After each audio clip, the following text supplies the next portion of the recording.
Hello everyone. In this lecture, I will discuss about Dirac delta function. As you all know, this is a function which frequently comes in physics problems.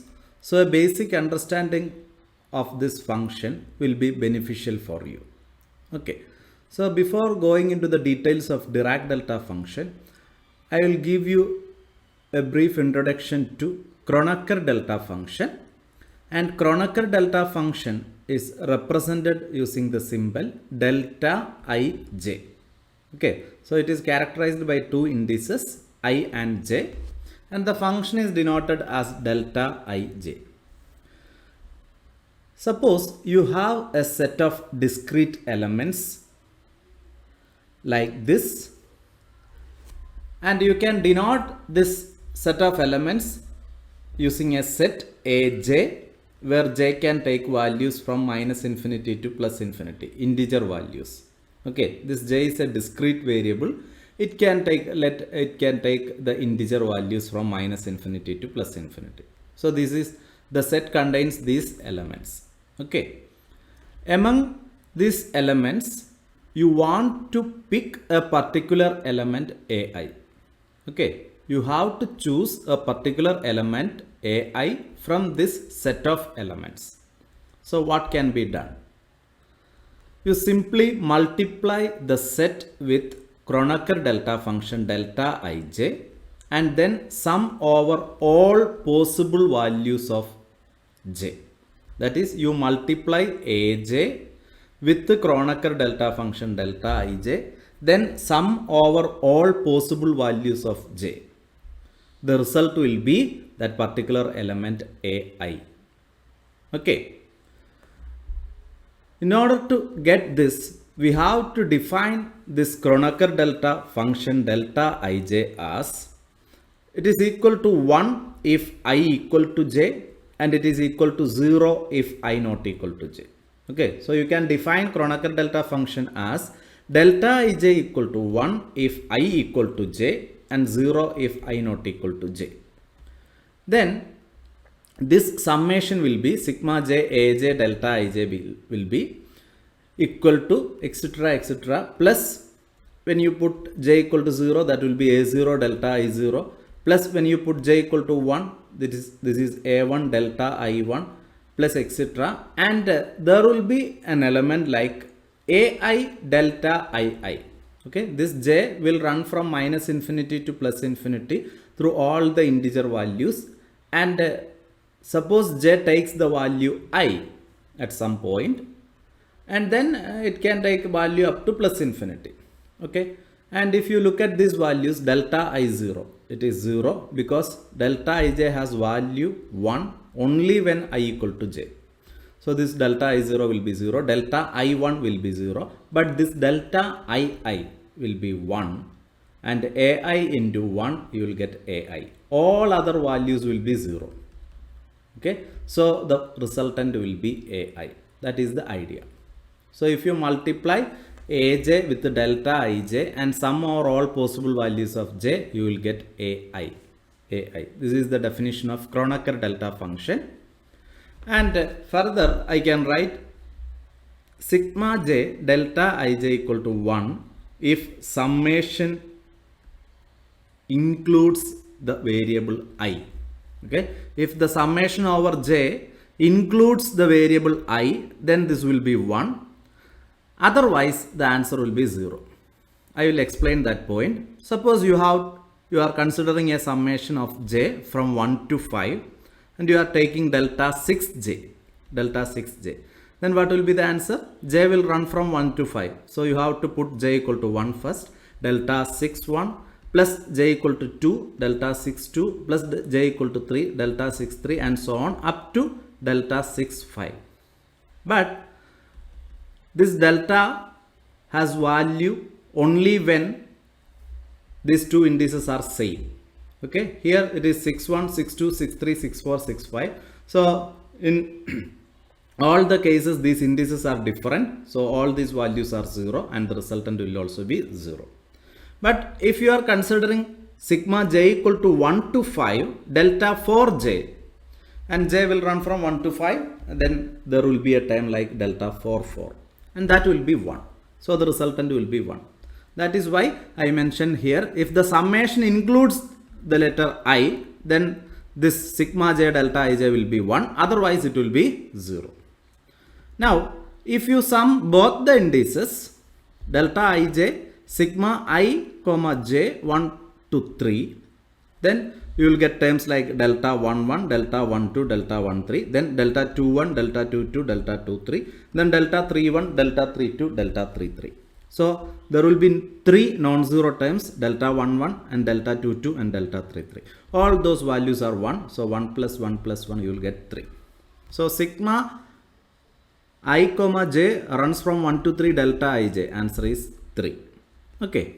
So this is all about Kronecker delta function. Kronecker delta function. Now we will move on to the Dirac delta function.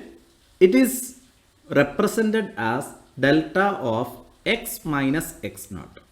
Okay. In the case of Kronecker delta, it is delta ij, where I and j are discrete numbers.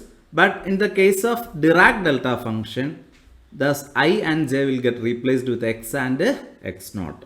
So the representation is delta of x minus x naught. That is the representation. And the Dirac delta function is nothing but a continuous analog of delta ij. Okay, Dirac delta function is a continuous analog of Kronecker delta function delta ij. Okay, I will explain that. In the case of definition of a Kronecker delta function, we have a set of discrete elements aj, where j runs from minus infinity to plus infinity, and j can take only integer values. Okay, so this is a set of discrete elements. In the continuous version, we will have a function which is a function of x, and x can take all values from minus infinity to plus infinity. So x is a continuous variable. It can take any value from minus infinity to plus infinity. For each value of x, you will have a function value. Here j can take only integer values. For each integer value, you will have a particular value. So this is a discrete set. This is a continuous one. And any particular element, you take it as ai. Here that will be the function value at a particular point x naught, and you can denote it as f of x naught. And this summation in the continuous version, it will be integral. And this delta ij, you can replace it with the delta of x minus x naught. Okay, that is the representation. So sigma aj delta ij, that is equal to ai. We already defined it. In the same manner, for the continuous version, this sigma will get replaced with some integration. Aj will get replaced with f of x, and delta ij is delta x minus x naught dx. And that is, here it is ai, and instead of ai, you will have f of x naught. So this is the definition of Dirac delta function. Integral over all range, minus infinity to plus infinity. F of x delta x minus x naught dx is equal to f of x naught. Also for Kronecker delta, we have delta ij equal to 0 if I not equal to j. In a similar manner, delta x minus x naught equal to 0 if x not equal to x naught. In the case of Dirac delta function, delta x minus x naught is 0 if x not equal to x naught. Also we have sigma j runs from a to b, delta ij equal to 1 if this I lies between a and b. If this I lies between a and b, then you will get a value 1. Otherwise, your value will be 0. In a similar manner, here you can write integral a to b, delta x minus x naught dx is 1 if this x naught lies between a and b. X naught lies between a and b. The answer will be 0 otherwise. Okay, if x naught lies outside this range, integration range, then integral delta x minus x naught dx will be 0. Okay, so Dirac delta function is a continuous analog of Kronecker delta function. Now I will explain what is the nature of that function. So here you have a continuous function f of x. In the case of definition of Dirac delta function, you have a function f of x. X is the variable, f of x is the function. Suppose this red curve is the function. At x naught, this function has a value f of x naught. At x naught, this function has a value f of x naught. And I have to find this value, f of x naught. Okay. For that, what we can do? So, I will explain this using this simple example. How a Dirac delta function looks like. Okay. What is the nature of a Dirac delta function? You define a function phi n of x minus x naught. A function which is parameterized by a parameter n, where n is a positive parameter.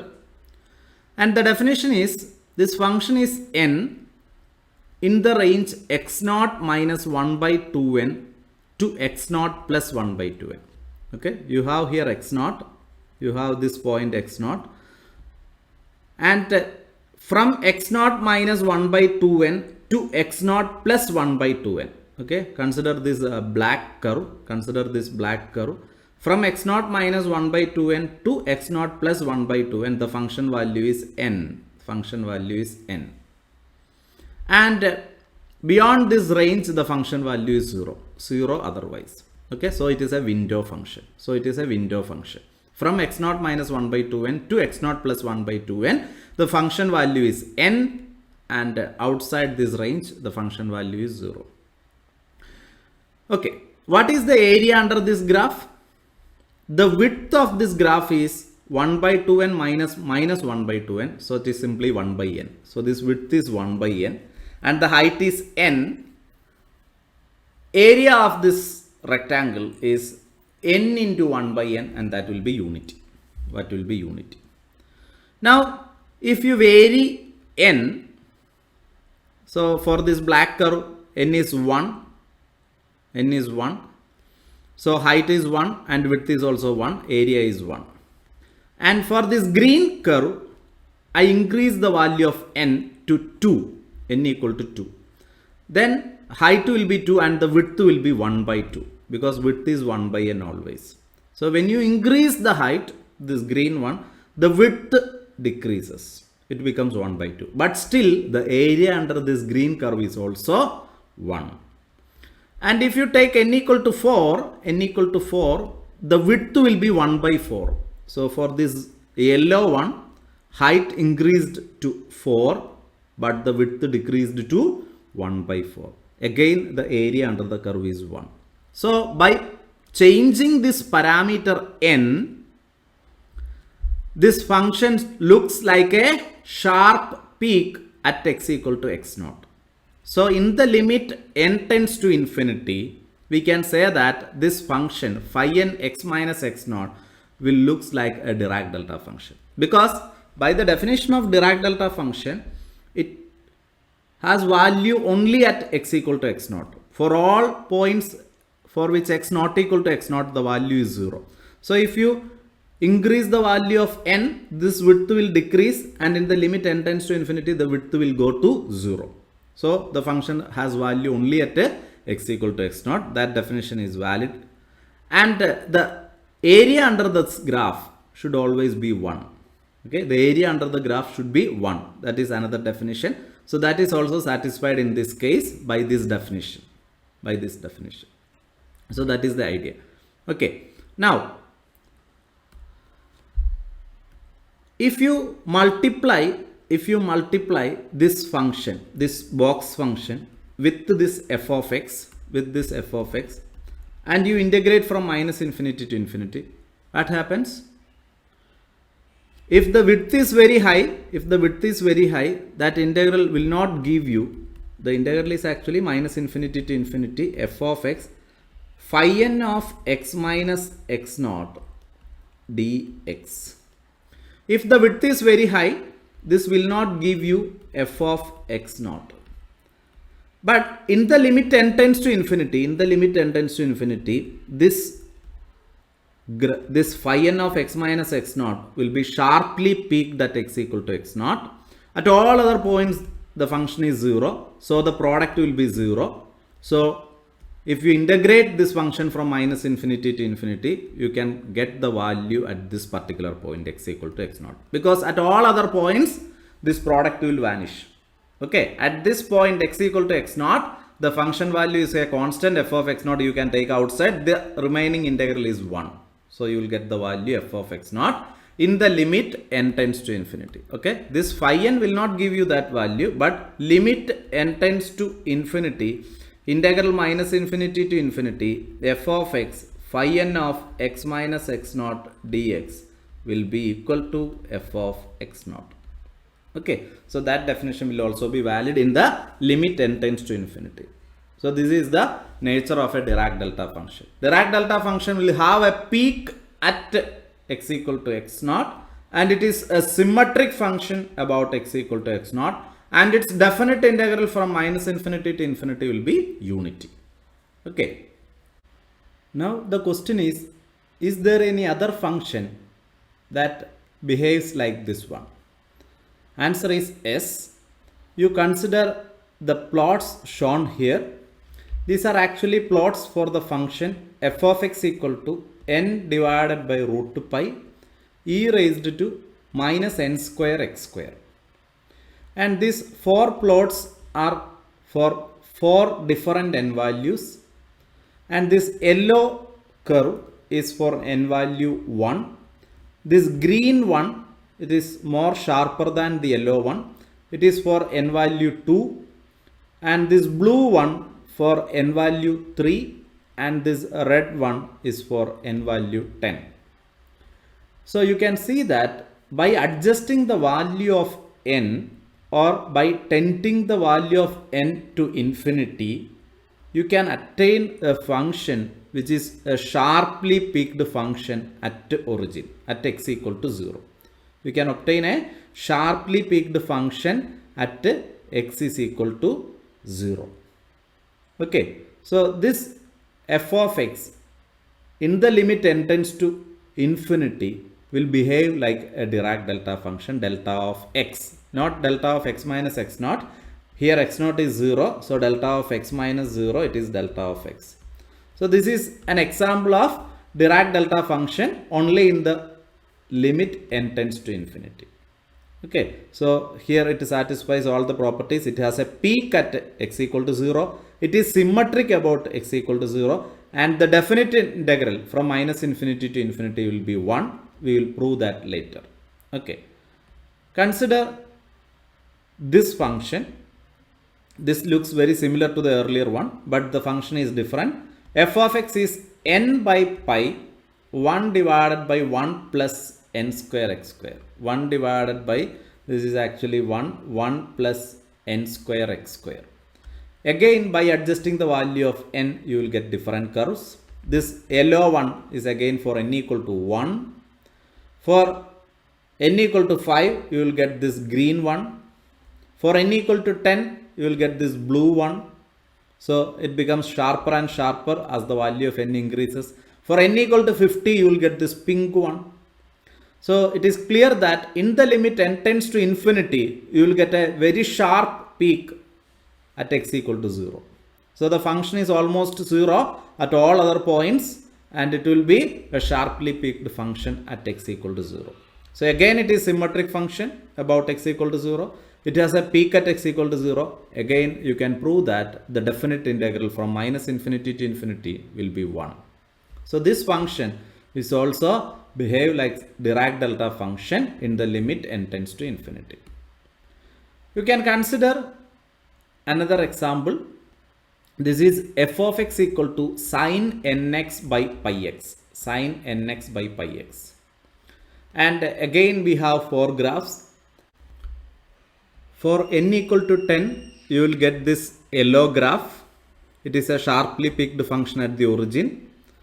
For n equal to 50, you will get this green one. It is more sharply peaked compared to the yellow one. For n equal to 5000, it is again this blue one. It is again sharper than the earlier one. And for n equal to 5 lakh, it is more sharper.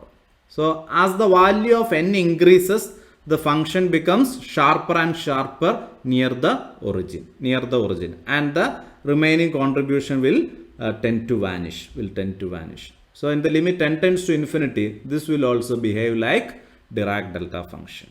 Again, you can prove that the area, definite integral from minus infinity to plus infinity of this function is also unity. You consider this function. This is the fourth example.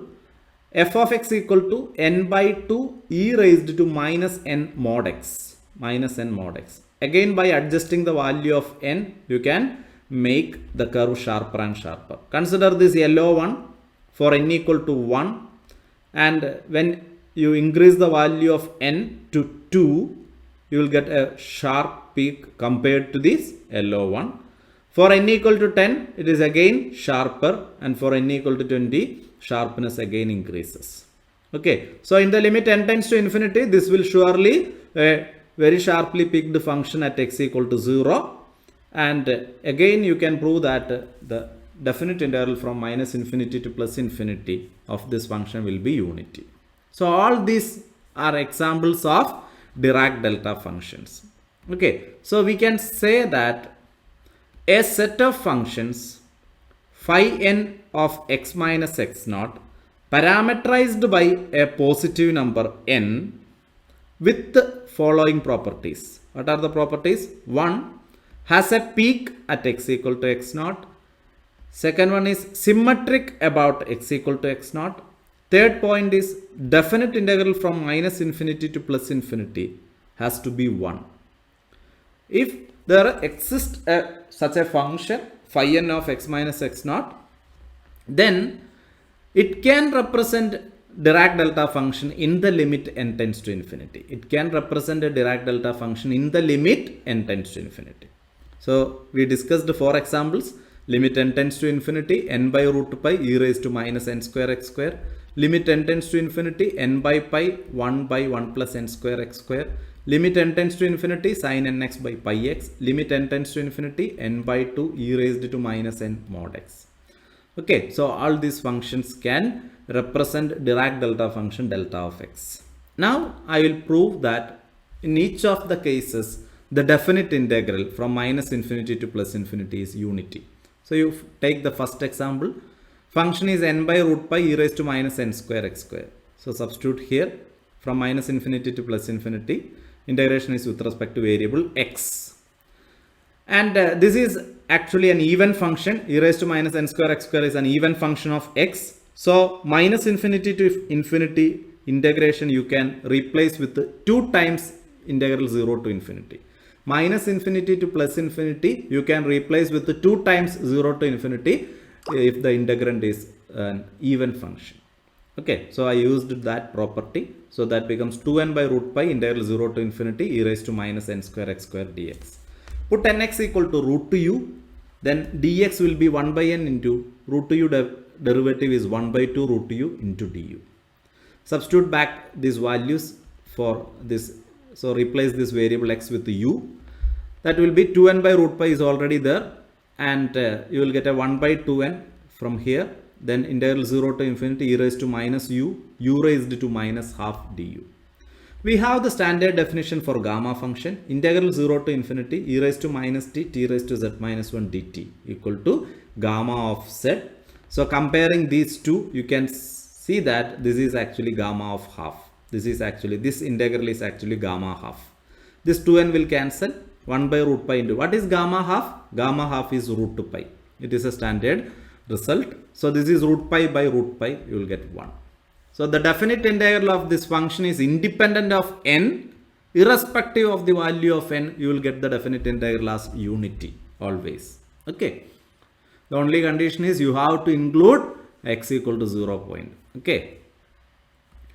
Second example, phi n of x equal to n by pi into 1 plus n square x square. So n by pi you can take outside, minus infinity to infinity, 1 by 1 plus n square x square dx.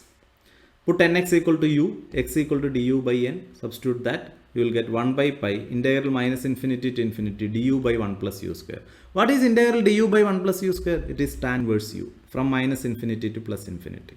Applying limits, tan inverse infinity is pi by 2 minus lower limit tan inverse minus infinity is minus pi by 2. So you will get pi. There is already a 1 by pi. So 1 by pi into pi you will get 1. So again this definite integral is independent of n and it is always unity. The third function phi n of x is sin nx by pi x. If you take the definite integral from minus infinity to infinity, put nx equal to u, dx equal to du by n. So you will get it as 1 by pi into integral minus infinity to infinity sin u by u du, sin u by u du. And again from complex analysis we have a standard result, minus infinity to infinity sin x by x dx is pi. So substituting that value here, you will get 1 by pi into pi, it is unity. The fourth example was phi n of x equal to n by 2 e raised to minus n root modulus x. So we can write it as n by 2 minus infinity to plus infinity e raised to minus n mod x dx. N by 2 will take outside. Minus infinity to 0. When x is negative, mod x will be minus x. Okay, what is the definition of mod x? Mod x is minus x for x less than 0, x for x greater than 0. This is the definition of mod x. So for minus infinity to 0, you can take mod x as minus x, so that becomes e raised to nx dx.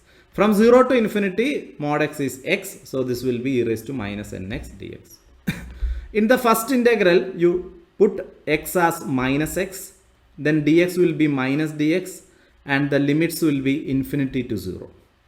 This minus dx, you can interchange the limits, then this becomes 0 to infinity e raised to minus nx dx. Okay, e raised to minus nx dx. In this dx, there is a negative sign. You can use that sign, negative sign, to interchange these limits. So 0 to infinity e raised to minus nx dx. This is again 0 to infinity e raised to minus nx dx. So this 2 will cancel with this 2, then that will be n into e raised to minus nx. Integral is e raised to minus nx divided by minus n from 0 to infinity. E raised to minus infinity is 0. Lower limit e raised to 0 is 1. So you will get n into 1 by n. So that will be 1. So all these functions, definite integral from minus infinity to plus infinity is independent of n, and all those definite integrals are unity.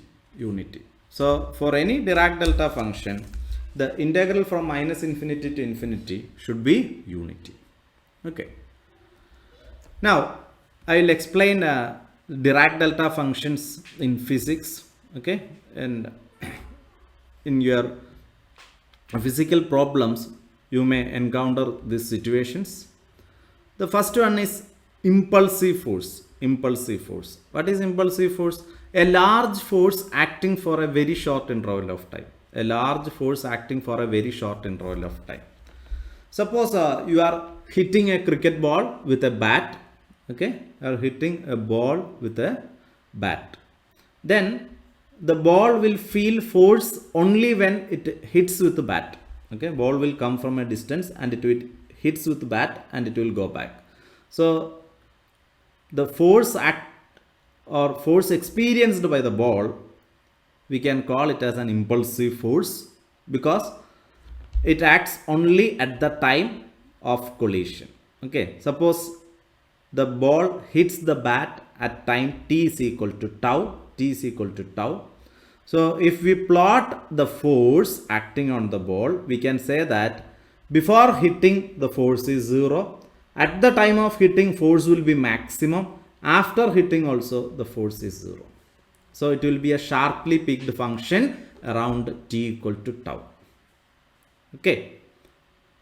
Ideally, you can say that the collision happens at a particular instant of time, but in real cases it will definitely take a finite width of time.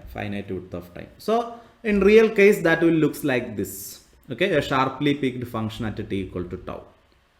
Now, what is the definition of impulse? Impulse is actually integral of this force, integral f of t dt, and that is nothing but change in momentum. Change in momentum for that body is given by integral f of t dt, and it is known as impulse. Now, if you represent this impulsive force f of t, it is actually a sharply peaked function at t equal to tau. So definitely you can use Dirac delta function. So if you represent f of t as dp into delta of t minus tau, what does it mean? For all times for which t not equal to tau, force is 0. At t equal to tau, force is maximum. And How I write here this dp? Because I have to get integral f of t dt as dp. So if you take this integral by putting this value here, then this dp you can take outside. Integral delta of t minus tau dt, that is 1. By definition, this definite integral is 1, so you will get dp. Okay, so that is the idea. For integral f of t dt, you have to get dp. So f of t you can represent by a Dirac delta function multiplied with that dp. Okay, so this is a situation where we can use Dirac delta function. Whenever you have a situation in which a quantity is maximum at a particular value of the variable and at all other points the quantity is 0, then you can use Dirac delta function. So impulsive force we can represent by a Dirac delta function.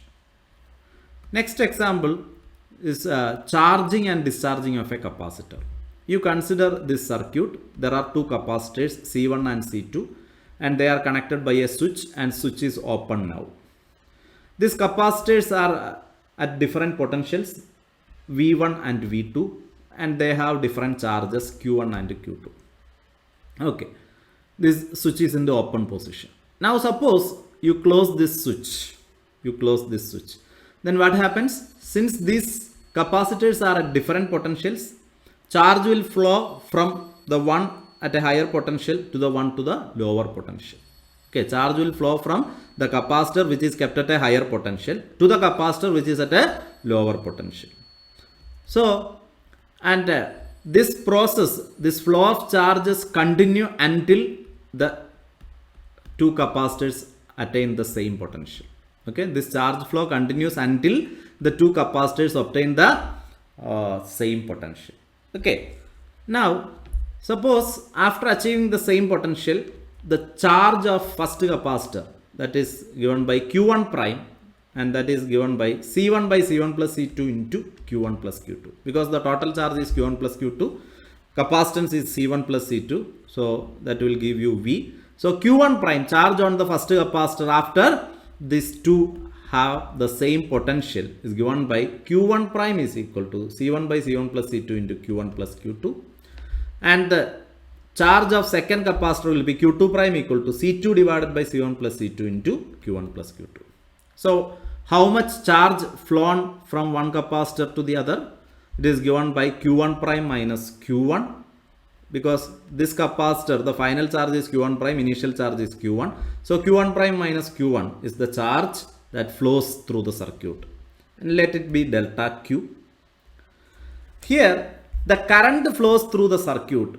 We can denote it by using a Dirac delta function, because at the moment the switch closes, there will be a current, and when the capacitance, when these two capacitors attains the same potential, the current stops. Okay, so a current flows through the circuit momentarily.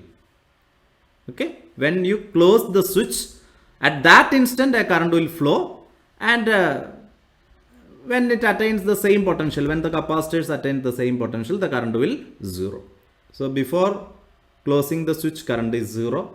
At the time of closing, there is a sharp peak of current, and after that the current will become 0. So if you plot current versus time at t equal to tau, that tau means the time at which you close the switch, then there is a sharp peak of current, and then current will again be 0. So you can represent that current with a Dirac delta function. And what should be the quantity that you have to multiply with the Dirac delta function? And that is delta Q. Because if you integrate that current, integral I dt, that you should get the charge that flows through the circuit.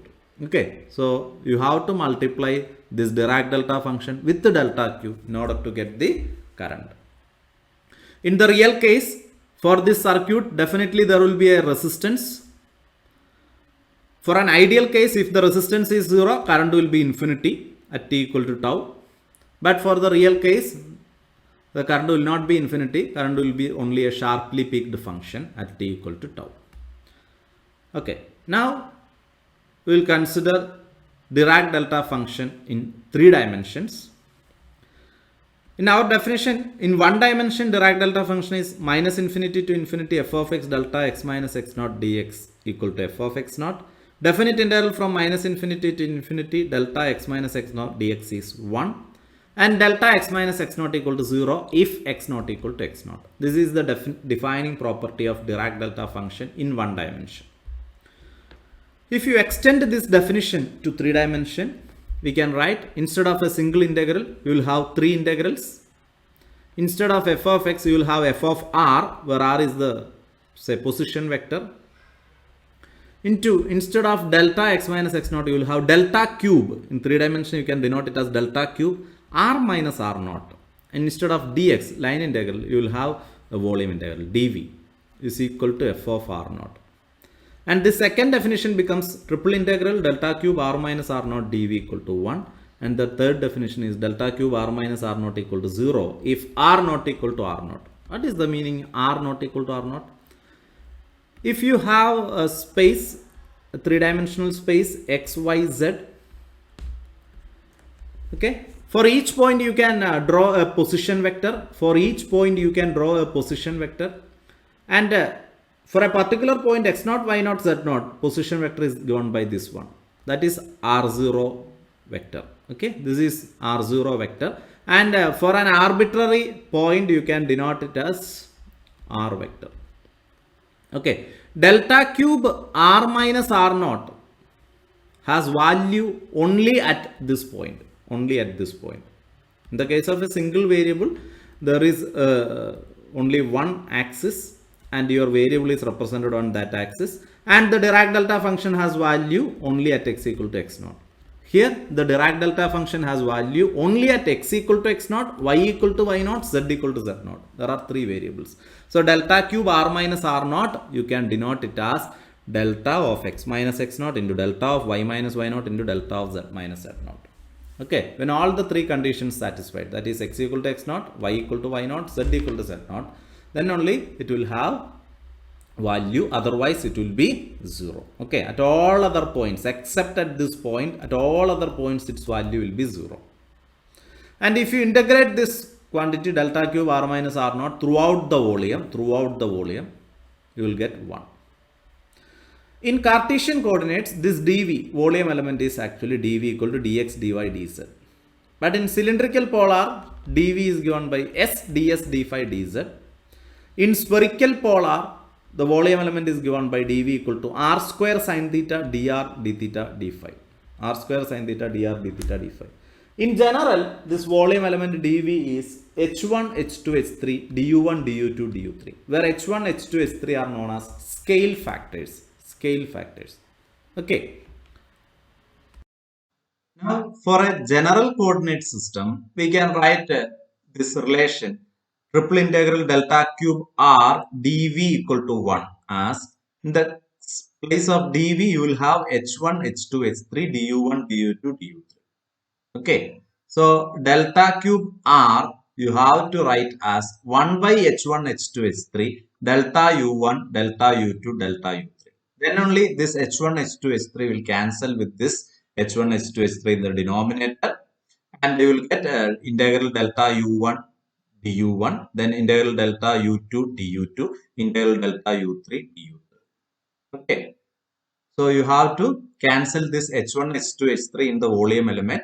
So in the definition of three-dimensional Dirac delta function for a general coordinate system, there is a 1 by h1, h2, h3. This h1, h2, h3 are scale factors, and in the case of Cartesian coordinate system, these scale factors are actually 1.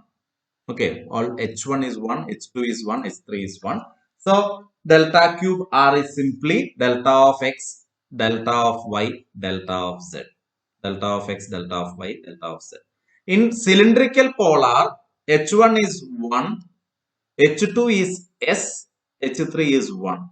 So you will get delta cube r as 1 by s, delta of s, delta of y, delta of z. In spherical polar, h1 scale factor is 1, h2 scale factor is r, h3 scale factor is r sine theta. So 1 by h1, h2, h3 becomes 1 by r square sine theta, and delta r, delta theta, delta phi. So these are the three-dimensional Dirac delta function in Cartesian coordinate, in cylindrical polar coordinate, and in spherical polar coordinates. For delta cube r minus r naught, it will be something like 1 by h1 h2 h3 delta of u1 minus u1 0, delta of u2 minus u2 0, and delta of u3 minus u3 0. Okay. Now, what is the application? Suppose you distributed a charge q in a hollow sphere of radius r. You have a hollow sphere of radius r. You distributed a charge capital Q in this sphere uniformly. How can you express the charge density? Actually, volume charge density, not the surface charge density. Surface charge density, you all know, it is Q divided by 4 pi r square because the area is 4 pi r square. Charge Q is uniformly distributed over this area. So charge density is definitely Q by 4 pi r square, and the dimension is coulomb per meter square. But the question is, what is volume charge density? Okay, if it is asked that express the charge density or express the volume charge density, what will be the answer? Then we can say that if small r is actually the spherical polar coordinate r, if small r equal to capital R, rho has a value, there is a charge density on the surface of the sphere. But when r not equal to r, that is inside this sphere or outside the sphere, the charge density is 0. If you are considering volume charge density, you have to define the volume charge density at each and every point. If you consider the inside points for which r not equal to capital R, your charge density is 0. For outside points also charge density is 0. Charge density has value only on this sphere. So there will be a Dirac delta function, and we can write it as delta of small r minus capital R. That is, when this spherical polar coordinate small r equal to capital R, it will have a value. At all other points, it will have 0 value. So rho can be written as q by 4 pi r square into delta of r minus r, Here, it is clear that whenever r not equal to r, charge density is 0. Whenever r equal to r, you will have a charge density. And finally, if you integrate the charge density over the whole volume, if you integrate rho, you have to get the total charge Q. That is the important point. If you consider the rho as this equation, Q by 4 pi r square delta of r minus r, substitute for this rho, you will get Q by 4 pi r square delta r minus r into, what is dV? Here you have to use spherical polar coordinate r square sin theta dr d theta d phi. Okay. Delta r minus r into r square dr. Delta r minus r into r square dr. By definition, this small r will get replaced with the capital R. So capital R square. Capital R square. That capital R square will cancel with this denominator capital R square. Then integral 0 to pi sin theta d theta. For covering the whole volume, theta limit should be from 0 to pi. Integral 0 to pi sin theta d theta. What is the answer? Integral 0 to pi sin theta d theta. Answer is 2. Integral 0 to 2 pi d phi. Answer is 2 pi. So that 2 pi and 2 becomes 4 pi, and that will cancel with this denominator 4 pi. So finally you will get Q. So you can express the volume charge density as Q by 4 pi r square delta of r minus r. This is a volume charge density. This should have dimension charge divided by volume. Here you have a Q and here you have r square. So this is actually area. So what is the dimension of delta r minus r? That will be 1 by length. Delta r minus r will have dimension 1 by length. Or in general, for any Dirac delta function, so if you have some delta p, its dimension is 1 by p. So if you have delta of some length, then its dimension will be 1 by length. Okay, so that is the case with the dimension of Dirac delta function. So this delta r minus r will have dimension 1 by r. There is already an r square here, so this will have dimension coulomb per meter cube or coulomb per length q. Okay, so this is volume charge density. Now, suppose you are distributing a charge q over a circle of radius capital R in the xy plane with the center at origin, like this. You have a circle with the center at origin and radius r in the xy plane. This is z axis. You given a charge q, capital Q, on this circle, and it is distributed uniformly. Express this charge density. Usually it is a line charge density, and you know that it is lambda is equal to q by 2 pi r coulomb per meter.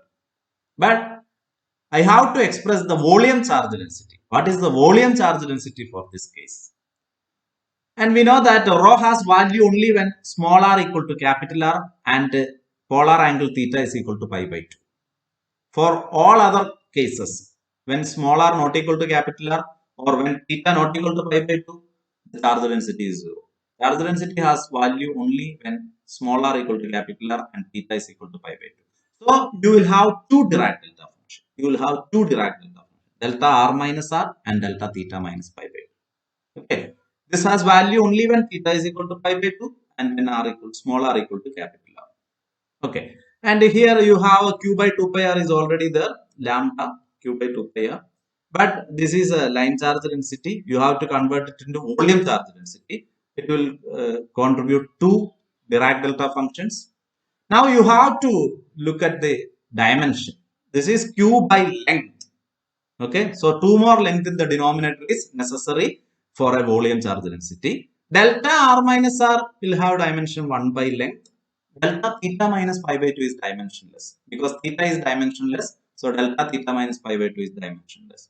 So in order to get a volume in the denominator, here you have an r. Delta r minus r is 1 by r. So you have to include one more r in the denominator. That is why there is a capital R here. Now we have to verify integral rho dV is equal to q. Integral rho dV. When you integrate over all volume, this charge density, you should get total charge.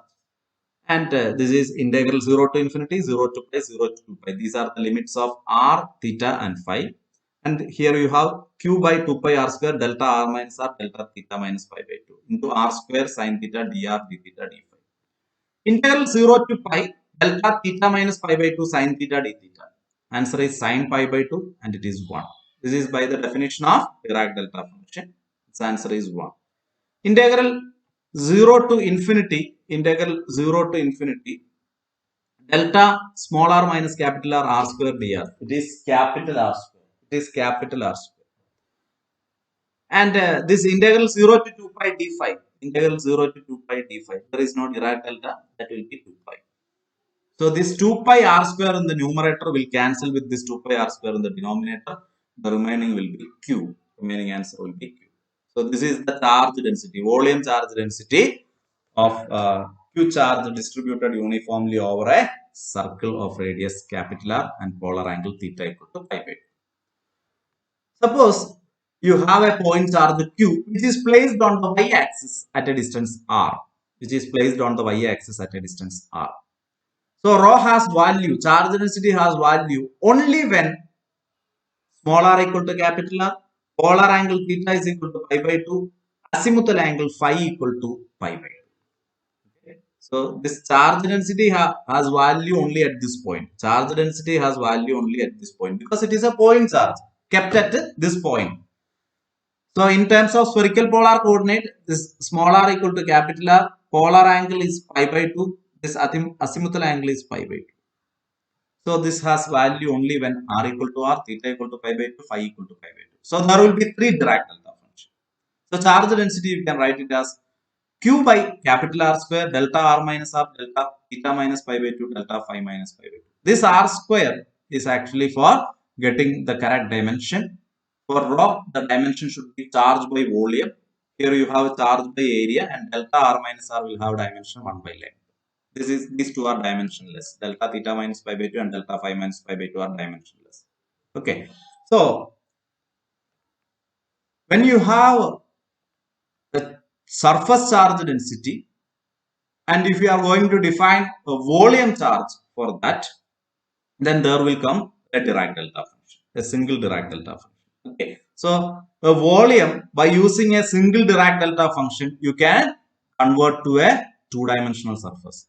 From a volume by a single Dirac delta function, you will end up with a two-dimensional surface. By using two Dirac delta function, you will end up with a one-dimensional curve.